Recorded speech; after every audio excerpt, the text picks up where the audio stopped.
I'm so happy somebody brought this up because this shit is absolutely fucking wild. And if you don't know who this dude is, stop scrolling. So this dude is Phineas Gage. He was a railroad worker back in the 1800s. And he's basically famous for surviving this insane accident where this metal pole right here that he's holding entered into his face like this and went up through the front of his brain. This was in 1848, so the fact that medicine and doctors were even able to save him is out of control. So yeah, he survived. All was well, so they thought. So yeah, physically he survived, but there was this drastic change to him. So before the accident, he was described as hardworking, efficient, and his coworkers and boss literally described him as a great favorite. But then in the few years following the accident, it was like a complete 180. And there's a quote that literally describes him as saying he was gross, profane, and vulgar to such a degree that his society was intolerable to decent people. So he went from this totally like quiet and respectful dude to somebody who was unbearable to be around. And that's by account of his family, his friends, his coworkers, his bosses, everybody. So this case was really the first thing that made psychologists realize how important the frontal lobe is and what its functions are. So essentially our frontal lobes are responsible for our whole ass personalities. So it's responsible for our memory,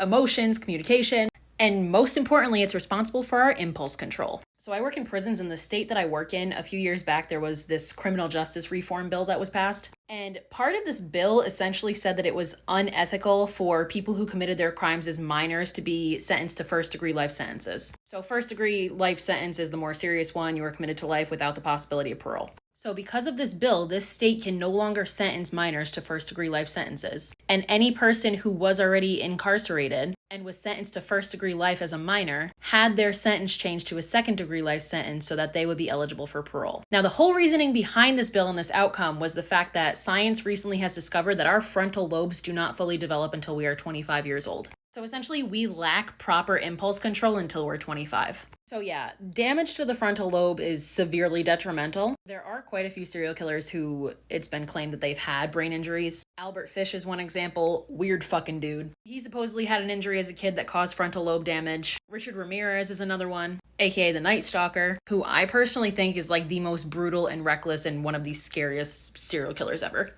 And he also had a really fucked up and terrible childhood. Anyway, others like David Berkowitz, the son of Sam, John Wayne Gacy. Does this mean that everybody who's had a head injury or frontal lobe damage is going to be a serial killer? Absolutely fucking not. Phineas Gage never hurt anybody, he just became an asshole. So while I don't necessarily think that head injuries or brain damage is the sole reason why people become serial killers, I think it for sure is a contributing factor. And I think it could definitely exacerbate things for people who already have a propensity towards violence or antisocial behavior.